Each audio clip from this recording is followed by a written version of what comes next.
Assalamualaikum warahmatullahi wabarakatuh. Alhamdulillah, wassalatu wassalamu ala rasulillah. Segala puji dan puja kehadirat Allah subhanahu wa ta'ala, juga salawat dan taslim kepada Nabi besar Muhammad sallallahu alaihi wa ala alihi wa sahbihi wasallam. Kita membahas tentang kumpulan doa sesuai dengan Al-Quran dan Sunnah. Dan kita masih berada di doa sebelum salam. Allahumma inni a'udzubika min adzabi jahannam. Ya Allah, aku berlindung kepadamu dari siksa api neraka. Dan kita sedang membahas tentang api neraka agar kita mengetahui kenapa kita diperintahkan setiap kali sebelum salam untuk berlindung dari api neraka. Karena luar biasa memang dahsyatnya api neraka itu. Dia bukan sebuah penjara yang 1 hektar kemudian dijaga oleh polisi-polisi yang mungkin masih bisa diajak negosiasi, mungkin masih ada saatnya Anda ke kamar mandi, Anda masih bisa makan, Anda masih bisa berolahraga, masih ada pendidikan-pendidikan mungkin atau hiburan yang diberikan. Kalau di neraka semuanya 24 jam siksaan. Mereka tidak mati walaupun seluruh anggota tubuhnya umumnya sudah hancur. Kuasa Allah subhanahu wa ta'ala Allah utuhkan lagi. Dan pada saat mereka disiksa kesakitan, pada saat mereka diutuhkan juga kesakitan. Dan begitulah keadaan mereka, terutama orang-orang yang khalidina fiha, kekal selamanya di sana, yaitu orang kafir, orang musyrik, dan juga orang-orang munafik. Dan sebagian orang-orang beriman yang banyak melakukan dosa, mereka akan mampir untuk membersihkan dosanya di sana, kemudian mereka keluar menuju ke surga. Dan bahasan kita pada kesempatan ini adalah membahas masalah mantan penghuni jahannam. Maksudnya orang-orang beriman yang terlalu banyak dosanya ya selama di dunia, orang-orang muslim, atau dosa-dosanya mengalahkan amal solehnya sehingga membuat mereka dibersihkan dulu di dalam neraka sampai dosanya bersih baru kemudian mereka dikeluarkan.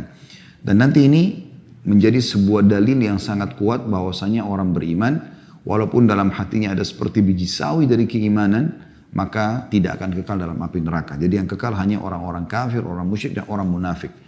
Nah ini sebuah berita gembira. Ya. Kalimat la ilaha illallah sangat mahal nilainya.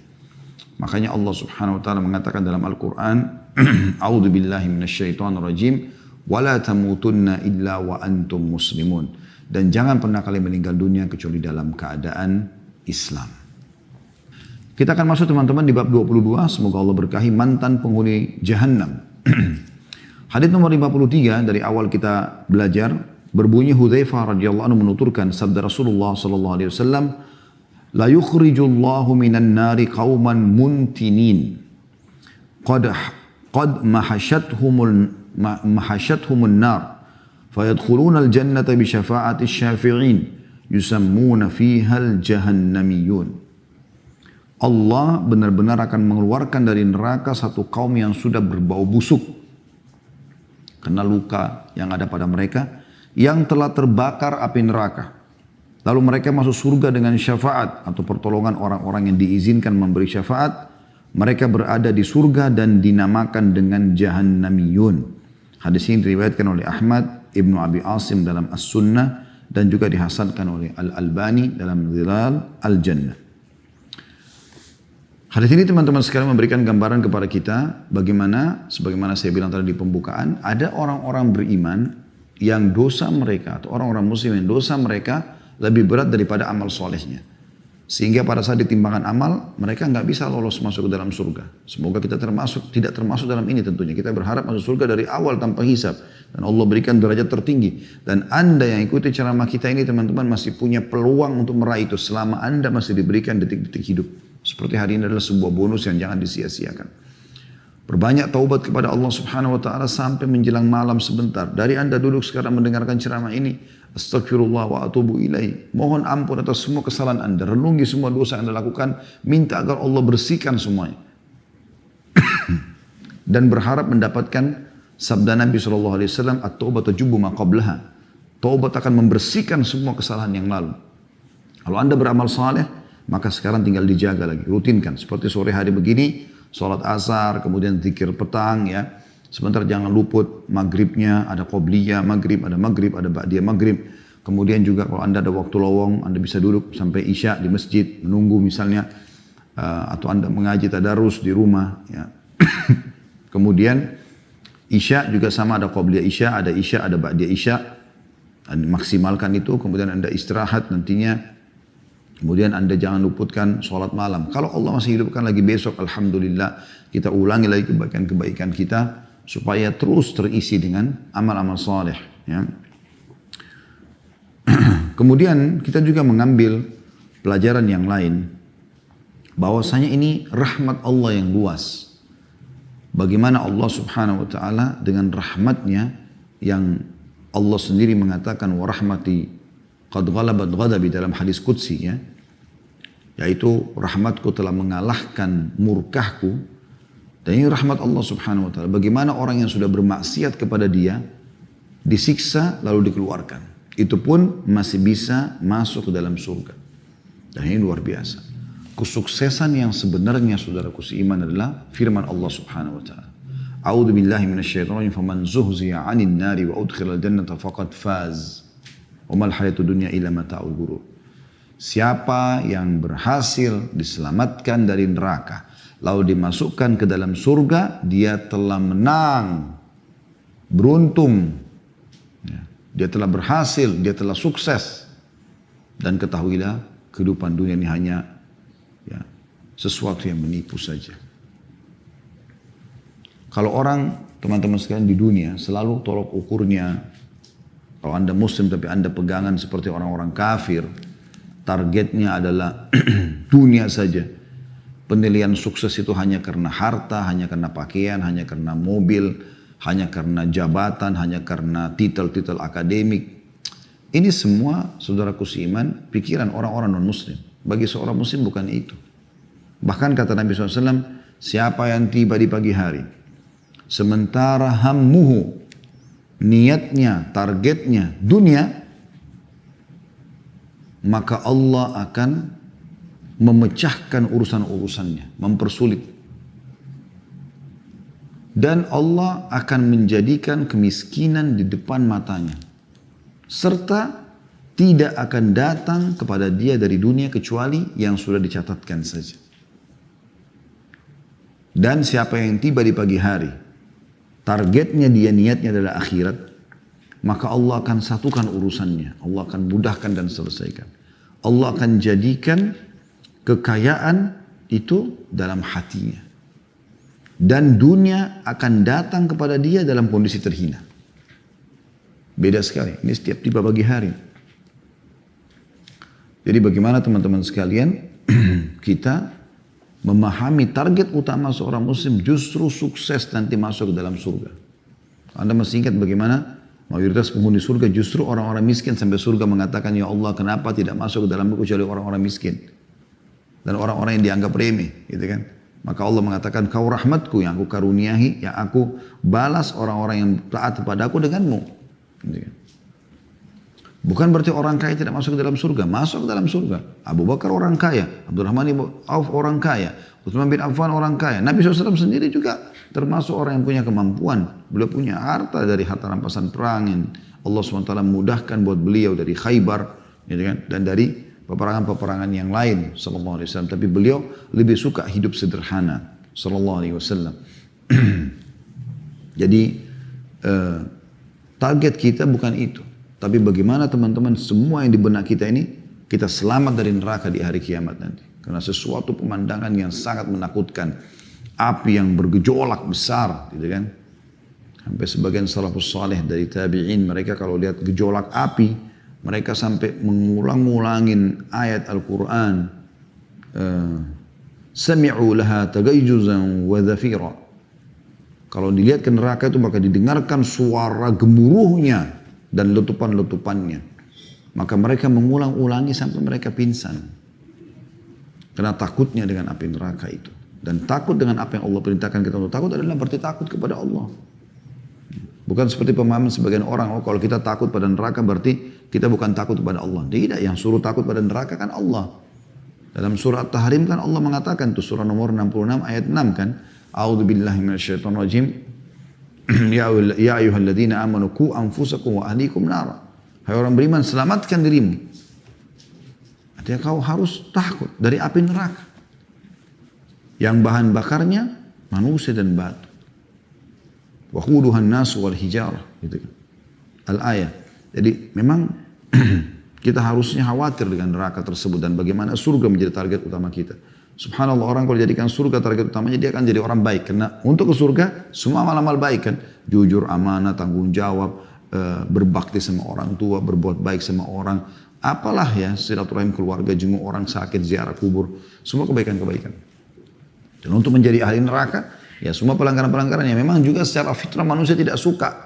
Memukul, mencuri, menghina, memfitnah, menggunjing. Ya. Kemudian yang ketiga yang kita bisa ambil dari hadis adalah bagaimana mereka masuk ke dalam surga dengan syafaat. Orang-orang yang Allah izinkan untuk memberikan syafaat. Dan ini sudah kita singgung pada pertemuan-pertemuan kita yang lalu. Para nabi-nabi memberikan syafaat, para malaikat memberikan syafaat, orang-orang saleh memberikan syafaat. Anda pun bisa memberikan syafaat kalau memang amal soleh Anda banyak. Jadi kita bisa menolong orang-orang yang kita cintai untuk bisa masuk dalam surga bersama kita. Yang terakhir, yang keempat adalah yang kita bisa ambil pelajaran bagaimana mereka di sini mendapatkan julukan Juhannamiyun. Ya, atau kurang lebih terjemahannya seperti judul ini, mantan penghuni Jahannam. Dan nanti di surga orang akan tahu, oh ini pernah lolos masuk ke neraka nih. Atau ini pernah masuk neraka lalu lolos masuk ke dalam surga. Cuman di surga nggak ada lagi kayak di dunia. Orang ngolok-ngolok, nggak ada lagi. Hatinya orang sudah bersih semuanya. Malah ahli surga itu gembira melihat saudara-saudaranya ini masih ada yang bisa diselamatkan masuk ke dalam surga. Karena itu luar biasa keberuntungannya. Ya, kalau tidak bisa diselamatkan itu luar biasa. Anda masih ingat dulu bagaimana kita membahas salah satu bab tangisan dan jeritan ahli neraka. Mereka sampai memanggil para malaikat penjaga neraka dan tidak dijawab. Sekian ratus tahun. Setelah dijawab pun malaikat mengatakan kalian akan di situ, tidak ada negosiasi, percuma gitu. Maka mereka memanggil Tuhan mereka Allah SWT, Allah yang sifatnya Ar-Rahman, Ar-Rahim, Maha Pengasih, Maha Penyayang, tapi sama mereka Allah tidak gunakan sifatnya kecuali Al-Jabbar yang Maha Perkasa, Syadidul Iqab, berat siksaannya. Allah tidak menjawab mereka seumur dunia. Allahu a'lam berapa miliar tahun. Setelah itu pun Allah mengatakan ikhsa'u fiha wa la tukallimun. Kalian kekal dalamnya, terhina ya, dan jangan pernah bicara sama aku.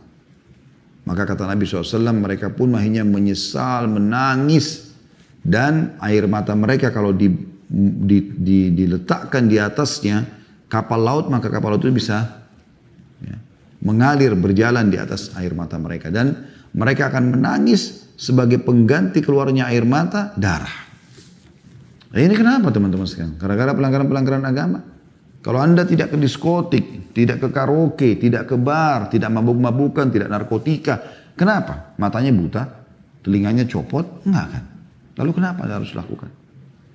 Anda bisa minum susu, minum madu, Anda bisa interaksi biologi sama pasangan yang halal, Anda bisa janjian di majelis taklim, Anda bisa janjian buka puasa bersama. Kan banyak amal soleh yang bisa kita kerjakan. Hadis selanjutnya nomor 54. Imran ibn Husain radhiyallahu anhu menuturkan sabda Nabi SAW, yakhruju qaumun minan nari bi syafaati Muhammadin sallallahu alaihi wasallam fayadkhuluna al-jannata yusammuna al-jahannamiyun atau jahannamiyin. Satu kaum akan keluar dari neraka dengan syafaat Muhammad sallallahu alaihi wasallam. Lalu mereka masuk surga dan mereka diberi nama Jahannamiyun. Hadis ini riwayat Bukhari, jilid 11 halaman 418. Ya. Dan juga Tirmidzi jilid 4 halaman 114. Jadi mirip dengan tadi ya. Tapi di sini ada tambahannya adalah mereka keluar dengan syafaat Nabi Muhammad SAW. Tapi sudah kita jelaskan syafaat itu bisa dari ada Allah SWT memberikan syafaatnya. Ini syafaat yang paling luar biasa karena dari sang pencipta Allah. Kemudian syafaat para malaikat, syafaat para nabi-nabi, kemudian orang-orang saleh. Hadis selanjutnya nomor 55 dari awal kita belajar masalah neraka ini. Semoga Allah selamatkan kita darinya. Anas bin Malik radhiyallahu anhu mengatakan, aku mendengar Rasulullah SAW bersabda, aku adalah manusia pertama yang dibangkitkan dari bumi pada hari kiamat. Ini kata Nabi SAW. Karena kan kita semua wafat, masuk di kuburan. Jadi yang pertama dikeluarkan dari bumi tersebut adalah Nabi SAW. Dibuka kuburannya. Wa idal kuburu bu'thirat. Pada saat kuburan itu kami buka. Keluar semua penghuninya. Dan ini bukan untuk membangga-banggakan. Ini bukan karena kesombongan kata Nabi SAW. Cuma menginformasikan kalau aku ini adalah manusia pertama yang akan dibangkitkan. Aku diberi puji-pujian dan ini bukan juga untuk membangga-banggakan. Maksudnya puji-pujian kepada Allah yang tidak diberikan pada orang lain. Dalam hadis syafaat seperti itu. Nabi SAW sujud depan atau di bawah arsy-Nya Allah, singgasana Allah, lalu beliau mengatakan, aku diberikan puji-pujian sama Allah yang belum pernah diajarkan kepada siapapun di antara hambanya. Kemudian, aku adalah sayyid atau penghulu manusia pada hari kiamat. Semua manusia di bawah atau di belakang Nabi Muhammad SAW. Termasuk para nabi-nabi yang lebih tua daripada beliau. Semasa di dunia tentunya. Aku orang pertama yang masuk surga pada hari kiamat. Dan ini bukan untuk membangga-banggakan, bukan kesombongan. Tapi memang ini informasi wahyu yang harus aku sampaikan. Aku mendatangi pintu surga seraya memegang pegangannya. Ya. Maka mereka bertanya, siapakah ini? Aku menjawab, aku adalah Muhammad. Para malaikat pun membuka pintu untukku. Lalu aku masuk, ternyata aku menjumpai Al-Jabbar, Allah yang maha perkasa di hadapanku. Maka aku bersujud kepadanya. Dia mengatakan, angkat kepalamu wahai Muhammad, bicaralah, maka pembicaraanmu didengarkan. Katakanlah, maka perkataanmu diterima. Mintalah syafaat, maka syafaatmu diperkenankan. Aku pun mengangkat kepalaku, lalu aku mengatakan, umatku, umatku wahai Rabb. Jadi bagaimana cintanya Nabi SAW, begitu beliau masuk surga, yang bukan berarti beliau langsung, udah nikmatin aja, udah tidak mau pusing orang lain masuk surga atau masuk neraka, terserah. Beliau selalu peduli dengan kita teman-teman sekalian. Bersyukur Anda menjadi umat Muhammad SAW. Beliau menyebutkan umatku, umatku. Bukan keluargaku. Bukan sukuku, Quraisy. Enggak. Umatku. Siapapun dia, yang penting dia syahadat ya Allah. Maka Allah pun mengatakan, pergilah kepada umatmu. Maksudnya di neraka. Siapa yang kamu dapati dalam hatinya terdapat seberat biji gandum dari keimanan, maka masukkan ia ke dalam surga. Kata Nabi SAW, aku pun pergi. Siapa yang aku dapati dalam hatinya terdapat seberat itu, maka aku memasukkan mereka ke dalam surga. Lalu aku menjumpai Al-Jabbar di hadapanku lagi. Maka aku bersujud kepadanya. Dia mengatakan, angkat kepalamu wahai Muhammad, bicaralah, maka pembicaraanmu didengarkan. Katakanlah, maka perkataanmu diterima. Mintalah syafaat, maka syafaatmu diperkenankan. Siapa yang kau mau tolong sekarang? Aku pun mengangkat kepalaku, lalu aku mengatakan, umatku, umatku wahai Rabb. Padahal tadi sudah Nabi SAW keluarkan semuanya orang yang dalam hatinya seperti biji gandum. Kecil sekali. Nah, itu biji gandum kecil, kayak debu. Ya. Seperti itu saja dikeluarkan. Ternyata masih ada lagi. Maka Allah mengatakan, pergilah kepada umatmu. Siapa yang kau dapati dalam hatinya terdapat seberat biji sawi keimanan. Maka masukkan ke dalam surga. Aku pun pergi dan siapa yang aku dapati dalam hatinya terdapat seberat itu, maka aku memasukkan mereka ke dalam surga. Jadi walaupun Nabi SAW tidak kenal, yang penting umat Islam. Setelah Allah selesai mengadili umat manusia dan memasukkan siapa yang masih tersisa dari umatku di dalam neraka bersama penduduk neraka, maka penduduk neraka mengatakan, tidak bermanfaat bagi kalian bahwa kalian menyembah Allah dan tidak menyekutukannya dengan sesuatu pun. Karena kenapa kalian masih masuk neraka, wahai orang Islam? Maka Allah pun Al-Jabbar yang maha perkasa mengatakan, demi keperkasaanku sungguh aku membebaskan mereka dari neraka. Lalu mengutus para malaikat kepada mereka untuk mengeluarkan mereka dari neraka dalam keadaan telah hangus. Lalu mereka dimasukkan di sungai kehidupan, maka mereka tumbuh di dalamnya sebagaimana biji-bijian tumbuh di bui aliran. Dan ditulis di kening mereka, mereka adalah orang-orang yang dibebaskan oleh Allah. Kemudian mereka dibawa pergi, lalu mereka masuk surga. Maka ahli surga menyebut mereka dengan jahannamiyun atau mantan penghuni neraka jahannam. Lalu Al-Jabbar, Allah yang maha perkasa mengatakan, tetapi mereka adalah orang-orang yang dibebaskan oleh Al-Jabbar. Dibebaskan oleh Allah yang maha perkasa. Hadis riwayat Ahmad dan Ad-Darimi dan disahihkan oleh Al-Albani dalam Dzalul Jannah jilid 2 halaman 407. Hadis ini adalah hadis yang luar biasa teman-teman. Kita sudah dapat bocorannya selama kita di dunia. Apa yang akan terjadi nanti, ini jauh ini. Ya. Subhanallah, semua sudah dipaparkan. Tidak ada satupun yang tidak dijelaskan oleh Nabi SAW. Nabi SAW, aku tinggalkan kalian agama ini malamnya seperti siangnya. Tidak ada sesuatu yang tidak jelas di sini. Mau masuk surga sudah jelas, masuk neraka jelas. Dan di sini luar biasa teman-teman bagaimana cintanya Nabi SAW terhadap umatnya. Beliau SAW tidak mau masuk surga, tenang di dalam, menikmati, sudah ada buah-buahan, istana, dayang-dayang, dipan-dipan, kebun-kebun, sungai-sungai dan segala macam hal. Jadi beliau tidak pikirkan masalah itu. Dan beliau pikir sebelum menikmati semua umatku, ada umatku yang masuk neraka. Jadi Nabi SAW sangat cinta dengan kita. Dan beliau ingin sekali ketemu dengan kita. Sampai kata Nabi SAW dalam sebuah hadis, aku ingin sekali ketemu dengan saudara-saudaraku. Kata para sahabat, kami saudara-saudara anda ya Rasulullah. Kata Nabi SAW, bukan, kalian sahabat-sahabatku. Saudara-saudaraku yang datang nanti sepeninggalku. Kita-kita ini. Nabi SAW anggap saudara. Sallallahu alaihi wasallam. Memang layak beliau diangkat menjadi penutup para nabi dan rasul. Karena kecintaannya pada umatnya. Dan bagaimana beliau menjelaskan dalam hadis yang lain. Beliau prihatin, beliau mengatakan perumpamaanku dengan kalian seperti orang yang sedang menyulut api unggun, kemudian datanglah ya serangga-serangga, aku berusaha menyelamatkan dari api tersebut tapi ada saja yang masuk ke dalam. Sudah diperingatkan, sampai padanya peringatan, Allah sampaikan dari lisan temannya kah, supirnya kah, istrinya kah, suaminya kah, anaknya kah, ya, atau mungkin dia nonton di medsos kah, dari pengajian kah, tapi tetap saja tidak mau engah, ya sudah. Ya, mereka akhirnya celaka. Kemudian bagaimana rahmat Allah Subhanahu wa taala luas sekali di sini sampai mengeluarkan orang yang seperti biji sawi yang sangat kecil, ya. Biji gandum dikeluarkan dari api neraka. Dan ini berarti menandakan bisa dikatakan amal mereka kecil sekali. Tapi ingat mereka tidak berbuat kesyirikan. Orang yang buat syirik besar seperti dukun, peramal, penyamun, penyihir, orang juga membenarkan mereka batal keislamannya. Tidak bisa.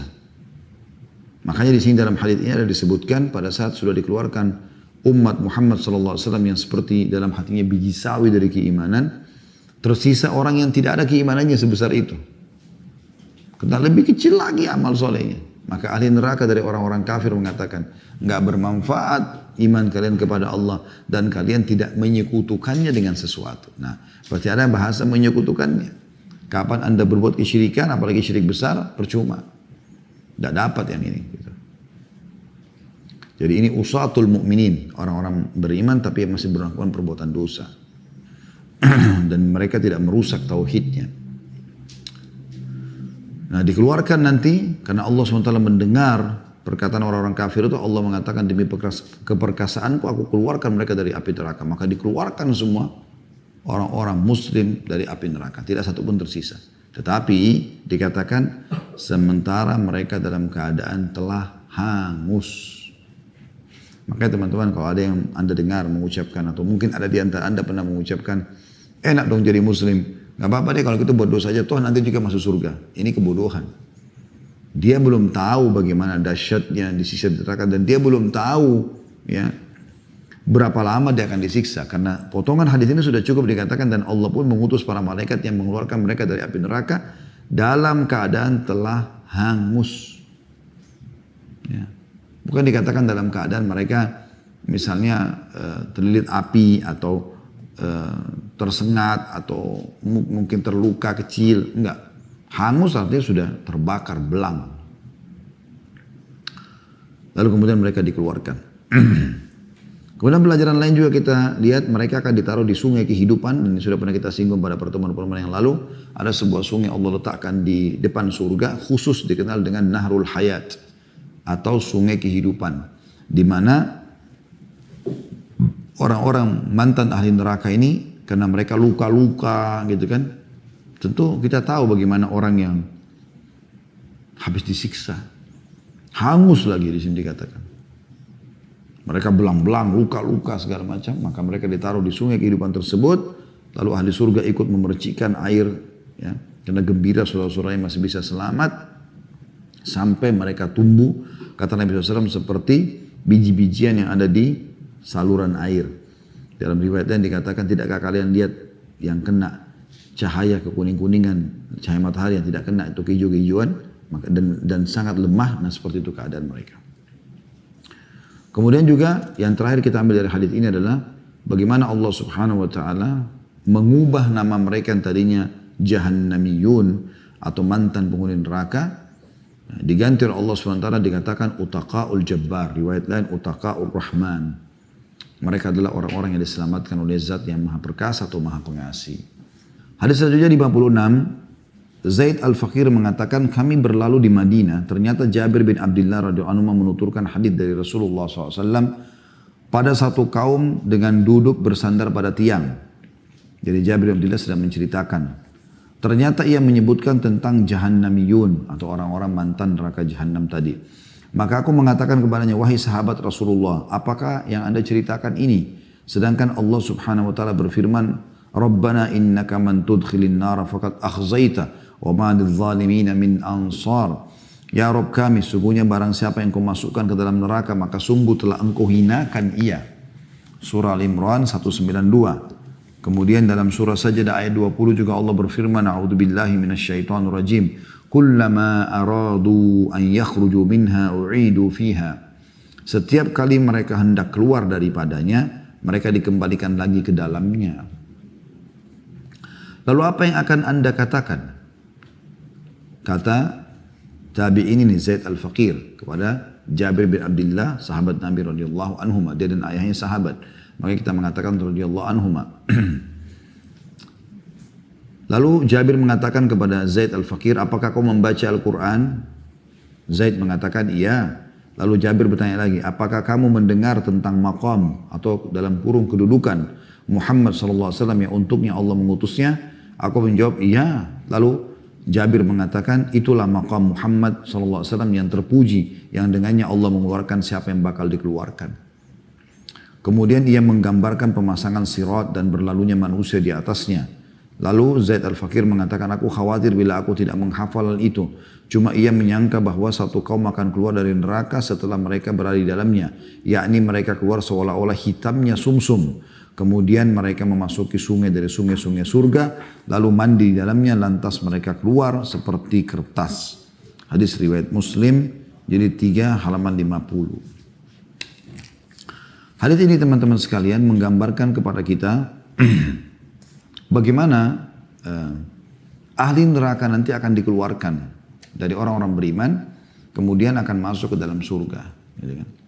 Dan ini bisa keluar karena syafaat atau pertolongan, termasuk pertolongan Nabi Muhammad sallallahu alaihi wa ala alihi wa sahbihi wasallam. Oleh karena teman-teman berbanyak baca salawat kepada Nabi SAW, walaupun yang pendek, Allahumma salli ala Muhammad, Allahumma salli ala Muhammad, Allahumma salli ala Muhammad. Coba amalkan. Semoga saya dengan itu kita bisa mendapatkan syafaat beliau sallallahu alaihi wasallam.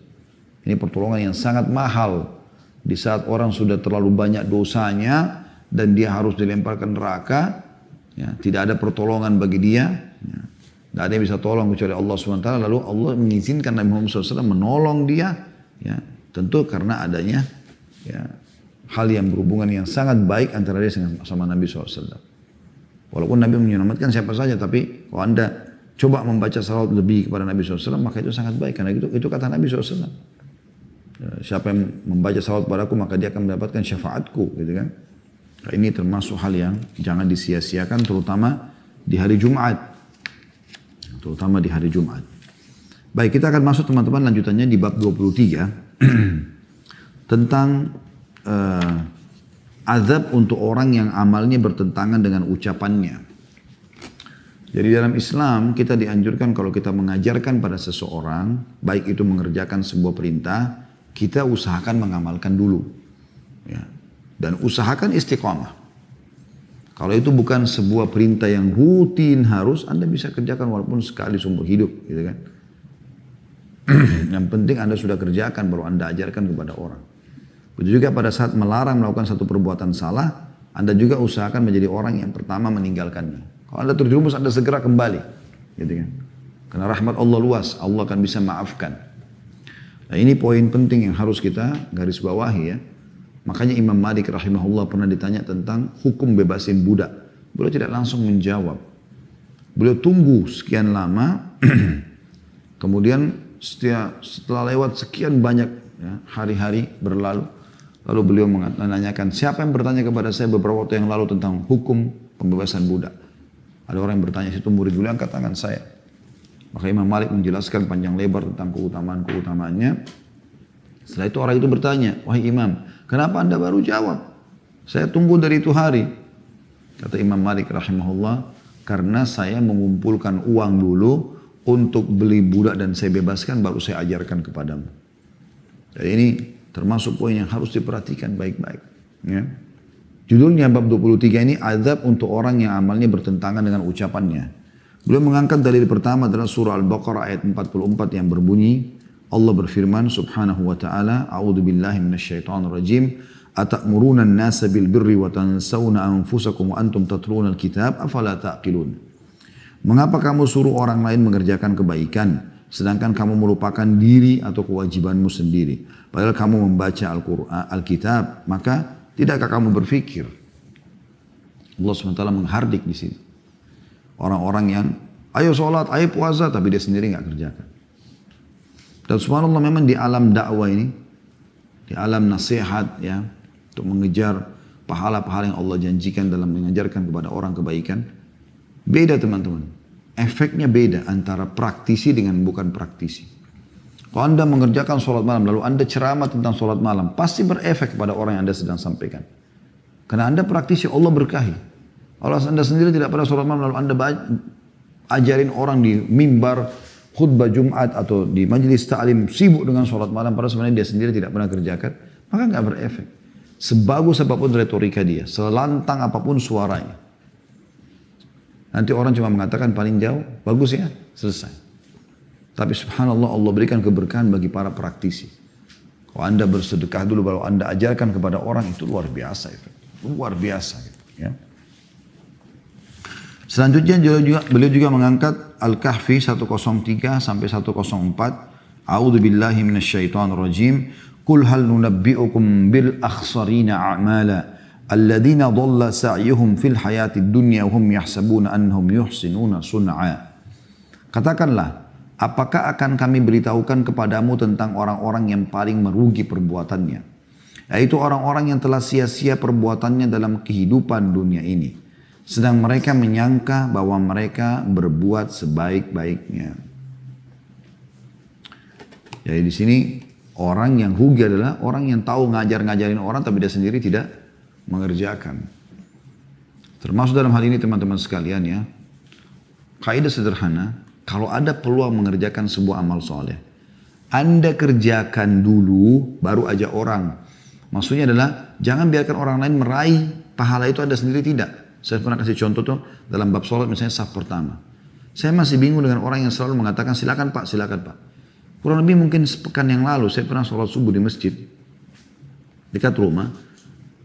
Alhamdulillah pada saat itu ada satu tempat kosong. Sebenarnya penuh saf pertama, saya sedikit telat turun. Dan ada orang berdiri, pengurus masjid, lalu saya maju di situ. Alhamdulillah dapat saf pertama. Dan ini masjid memang bukan saya jadi imam, karena ada masjid yang lain ya, yang saya jadi imam. Ini kebetulan saya lagi nginap di sana, dan ini ada imam sendiri. Kemudian pada saat iqamah, imamnya maju, ada 1-0. Subhanallah di belakang saya itu ada 2 orang bapak, yang benar-benar apa yang saya bahasakan ini saya lihat depan mata sendiri.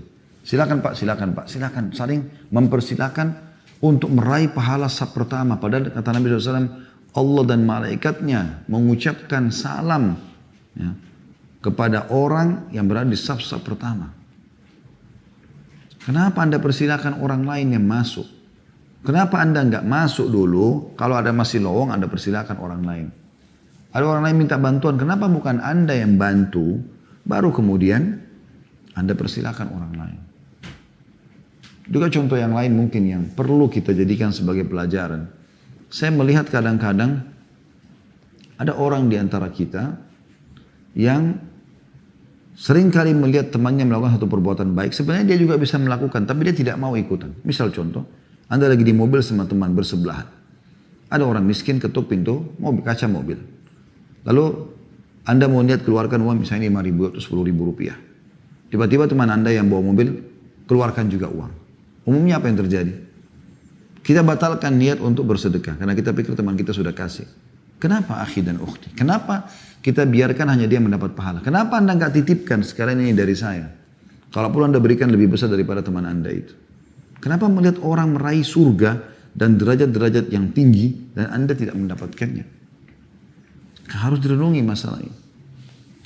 Kemudian setelah mengangkat dua ayat tadi, ya, yaitu Al-Baqarah 44 dan juga Al-Kahfi 103 sampai 104, belum mengangkat sebuah hadis yang sahih riwayat Bukhari jilid 6 halaman 331 dan Muslim jilid 18 halaman 117. Dari hadis yang diriwayatkan Usama bin Zaid radhiyallahu anhuma, dia dan ayahnya sahabat, beliau mengatakan, aku mendengarkan Rasulullah sallallahu alaihi wasallam bersabda, yuja'u birrajuli yaumal qiyamah fayulqa finnari fatandaliku aktabuhu finnar fayaduru kama yadurul himaru biraha fayajtami'u ahlun nari alaihi fayakulun ay fulan ma sya'nuk alaysa kunta ta'muruna bil ma'rufi wa tanhana 'anil munkar qala kuntu amurukum bil ma'rufi wa la atih wa anhaakum 'anil munkari wa atih. Seseorang akan didatangkan, kata Nabi SAW, pada hari kiamat, lalu dilemparkan ke dalam neraka. Semoga Allah selamatkan kita dari golongan seperti ini. Sehingga ususnya keluar dalam neraka tersebut karena panasnya. Ia lalu berputar-putar seperti keledai berputar-putar di porosnya. Maka ahli neraka berkumpul di hadapannya seraya mengatakan, wahai fulan, ada apa denganmu? Apanya ada sebagian ahli neraka, kenal orang ini siapa? Ada apa dengan kamu? Kenapa kau bisa masuk ke dalam neraka ini? Bukankah kamu dulu di dunia memerintahkan kepada kami pada kebaikan dan mencegah kami dari kemungkaran? Sholatlah, jangan riba lah. Suruh perintah ibadah, larang kemungkaran. Ia menjawab, iya, aku memerintahkan kalian pada kebaikan sedangkan aku tidak mengerjakannya. Dan aku melarang kalian dari kemungkaran sedangkan aku melakukannya. Ini pelanggaran yang besar sekali. Mengingatkan orang tapi kita tidak melakukannya. Jadi lakukan. Kita harus bersaing positif dengan orang-orang teman-teman sekalian untuk yang mendapatkan surga yang sangat luas. Dan juga kita selamatkan diri dari api neraka. Apapun peluang kesempatan jangan disia-siakan. Saya selalu ingatkan diri saya dan teman-teman sekalian. Ingat, pada saat Anda punya kesempatan untuk beramal soleh, anggap itu adalah amal terakhir Anda. Mungkin setelah itu detik itu Anda meninggal dunia. Ini pernah dalam sebuah riwayat disebutkan, Nabi SAW mengatakan pada saat mau mengimami sholat para sahabat, beliau mengatakan, Sallu sholatal muwadda'. Sholatlah kalian, ya, seakan-akan adalah sholat perpisahan. Sallu sholatal muwadda'ah. Gitu kan. Anggap setelah sholat ini kau meninggal. Bagaimana kalau seandainya teman-teman sekalian kita divonis oleh dokter, naudzubillah, Anda kena penyakit kronis, Anda akan meninggal. Ini tinggal tunggu berapa detik, menit, hitungan ini sudah bisa meninggal. Lalu Anda masih punya kesempatan sholat, kira-kira bagaimana sholat Anda itu? Atau Anda akan dipancung kepalanya, hanya dikasih kesempatan sholat 2 rakaat. Kira-kira seperti apa Anda sholat? Seharusnya jangan tunggu itu, karena setiap saat maut bisa datang. Lakukan semua yang terbaik. Ingat, Allah tidak butuh dengan ibadah kita, tapi kita yang membutuhkannya. Banyak orang seperti store kewajiban saja. Yang penting saya sudah sholat. Mau khusyuk atau khusyuk terserah. Mau dosa pertama atau tidak terserah. Mau awal waktu kah atau tidak terserah. Ini nggak bisa. Mau sempurna wudunya atau tidak terserah. Ini seakan-akan Allah yang butuh, dia kayak store kewajiban. Tidak. Allah tidak butuh dengan amal kita. Biar kita beramal dari basi bayi sampai kita meninggal dunia, Allah nggak butuh dengan amal itu. Banyak makhluk Allah yang menyembah Allah SWT. Ghaniyun anil alamin Allah itu. Allah itu nggak perlu sama siapapun dari alam semesta ini. Yang butuh amal itu adalah kita sendiri. Makanya teman-teman, kalau lagi sholat, lagi puasa, lagi sedekah, lagi baca Quran, lagi apa, maksimalkan. Dan yakini dalam hati kita, tanamkan di benak kita kalau itu adalah amal, saya membutuhkannya. Bagaimana sih kalau kita membeli sesuatu atau mengejar sesuatu yang kita tahu itu sebenarnya kita akan pakai. Misalnya kita membeli makanan, kita nggak mungkin beli makanan yang sudah terpotong-potong. Kita berusaha cari makanan yang paling bagus, kemasan yang paling bagus, karena kita pikir untuk buat diri kita sendiri. Seperti itu sebenarnya, amal-amal itu akan berbentuk nanti. Di kuburan akan berbentuk seperti makhluk yang menemani kita, di akhirat akan ditimbang oleh Allah Subhanahu Wa Taala, dan di surga akan menyebab tingginya derajat. Ya, maka jangan disia-siakan. Kita akan tutup teman-teman sekalian dengan bab ke-24. Yaitu tentang masalah panas yang sangat karena luapan jahanam.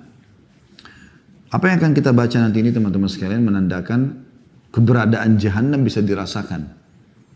Kalau Anda sekarang yang mengikuti acara kita ini ada yang merasakan demam, maka itu yang akan kita bahas. Demam Anda itu, ya, itu dalil yang nyata yang Anda bisa rasakan di tubuh Anda adanya neraka jahanam. Dengarkan dalilnya. Di bab 24, panas yang sangat karena luapan jahanam. Beliau mengatakan, Allah subhanahu wa ta'ala berfirman dalam surah At-Taubah ayat 81, A'udzu billahi minasyaitonir rajim, wa qalu la tanfiru fil har, qul naru jahannama asyaddu harra law kanu yafqahun. Dan mereka para orang-orang munafik berkata kepada orang-orang beriman, janganlah kamu berangkat pergi berperang dengan panas terik ini.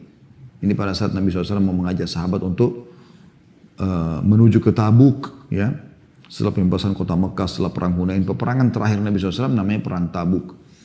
Sekitar 30.000 pasukan Nabi SAW ajak semuanya untuk menyerang wilayah Tabuk yang dikuasai oleh Romawi pada saat itu, ya. Tapi subhanallah ujian Allah luar biasa. Padahal itu musim panas, dan musim panas ini yang puncak-puncaknya itu adalah masa panen yang terbaik dari kurma. Besoknya, sehari atau 2 hari lagi, dari masa Nabi SAW perintahkan untuk keluar jihad itu, mereka akan panen kurma. Tapi perintah Allah pada itu menguji iman mereka. Maka orang-orang beriman pergi keluar. Tidak ada yang peduli dengan kurma mereka. Tapi orang-orang munafik tidak. Lalu mereka membahasakan ini. Jangan kalian pergi berperang di panas yang seperti ini. Maka Allah SWT menyuruh Nabi Muhammad SAW menjawab mereka mengatakan, katakanlah hai Muhammad, api neraka jahanam lebih sangat panas jika kamu mengetahuinya. Mereka memang bergantung, orang munafik, orang kafir dengan dunia. Kalau kita orang mukmin tidak ada seperti itu. Gak penting bagi kita urusan dunia ini. Bahkan kata Syekh Utsaimin rahimahullah, perumpamaan orang mukmin dengan dunia ini seperti orang yang masuk ke WC. Dia selesaikan hajat lalu dia pulang, dia keluar, dia tinggalkan. Bukan tempat yang dia nongkrong di situ seterusnya. Sampai beliau menggambarkan seperti itu. Dan Nabi SAW memang menggambarkan dalam hadis itu. Kepada seorang sahabat yang Nabi SAW tanya, apa makanan dan minumanmu? Dia mengatakan, daging dan susu ya Rasulullah. Makanannya daging, minumannya susu. Ini dianggap yang paling eksklusif di makanan manusia lah ya. Sehat dan bagus lah gitu ya. Kemudian kata Nabi SAW, setelah itu akan jadi apa? Maka kata orang tersebut akan menjadi yang sudah anda tahu ya Rasulullah. Maksudnya akan menjadi kotoran, tapi beliau dengan santun tidak mengucapkan kotoran di hadapan baginda Nabi SAW. Maka kata Nabi SAW, begitulah perumpamaan dunia. Ya. Dijadikan oleh Allah SWT perumpamaan seperti kotoran yang keluar dari tubuh manusia. Dunia ini sebentar. Kita akan tinggalkan. Makanya kata Sa'id bin Musayyib rahimahullah, aku telah bertemu dengan satu kaum, maksudnya para sahabat, yang mereka sama sekali tidak pernah merasa rugi kalau kehilangan satupun dari urusan dunia. Mau kehilangan orang dicintai, mau kehilangan anggota tubuhnya, mau dia sampai mati pun terbunuh, hartanya habis disedekahkan, mereka nggak pusing. Karena targetnya sudah akhirat. Dan itu orang beriman yang sejati. Bukan dunia ini target kita. Nabi SAW sudah ingatkan itu. Waktu Nabi SAW lagi sakit keras, para sahabat sudah banyak menangis dalam masjid, maka Nabi SAW keluar pada saat beliau sudah agak sehat, lalu beliau naik dari mimbar lalu mengatakan, wahai manusia, jangan kalian sedih, karena pertemuan kita yang sebenarnya bukan di sini, di haudku, di telagaku nanti. Sebelum masuk surga kita bisa masuk. Asal sudah timbangan amal kita sudah lolos, kita akan pergi ke haud, minum dari telaga Nabi SAW yang Nabi SAW jelaskan. Ya, canteng-cantengnya, wadah minumnya itu sejumlah bintang di langit, miliaran jumlahnya. Siapapun yang minum seteguk tidak akan pernah haus selamanya. Dan telaga haud ini itu sumber airnya dari surga. Nabi SAW mengingatkan, bukan di sini, tidak usah bersedih. Kita semua akan ketemu kok di sana. Yang penting teman-teman tiketnya sama, iman dan amal saleh. Kalau anda rusak itu anda tidak akan ketemu selamanya sama orang yang anda cintai. Maka selalu ingatkan, selamatkan istri, suami, anak, selamatkan orang tua, selamatkan saudara, selamatkan teman-teman. Supaya mereka selamat bersama kita masuk ke dalam surga. Karena ini susah, penyesalannya di sana tidak ada gunanya nanti. Kalau di dunia kita masih punya pilihan, menyesal, di penjara, masih bisa kita memperbaiki. Di akhirat kalau sudah kafir, musyrik, munafik, masuk neraka, sama sekali. Sudah kita jelaskan bagaimana tangisan mereka. Allah tidak jawab panggilan mereka. Allah hinakan mereka. Setelah mengangkat firman Allah SWT surah At-Taubah ayat 81, beliau mengangkat hadis Nabi SAW.